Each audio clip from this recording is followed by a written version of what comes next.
ఆంధ్రప్రదేశ్లో ప్రతి వ్యవస్థల్ని మేనేజ్ చేస్తున్న రాజకీయ పార్టీలు చివరికి జాతీయ మీడియాను కూడా మేనేజ్ చేశారా ఏంటనేది అర్థం కావట్లేదు. వాస్తవంగా సర్వేలు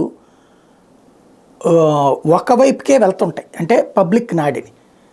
అటు ఇటు డిఫరెంట్గా వచ్చినటువంటి సందర్భాలు వెరీ రేర్.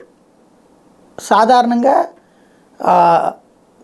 5-10 సీట్లు అటు ఇటు రావచ్చు, కానీ అంటే 150 వస్తాయి అంటే 160 రావడమో, లేకపోతే ఇంకొకరు 110 వస్తాయని చెప్పడమో ఉంది. కానీ కంప్లీట్ రివర్స్ ఈ మధ్యకాలంలో జరుగుతుంది. మన ఛత్తీస్గఢ్లో అందరూ బీజేపీ ఓడిపోతుందని చెప్తే చివరికి బీజేపీ భారీ మెజార్టీతో గెలిచింది. మధ్యప్రదేశ్లో అత్యవసర మధ్యన గెలుస్తుంది అని చెప్పి సగము, అత్యవసర మధ్యన ఓడిపోతుందని సగం చెప్తే ఫుల్ మెజార్టీతో వచ్చింది. కాబట్టి సర్వేల విశ్వసనీయతకి పెద్ద సమస్య అయింది.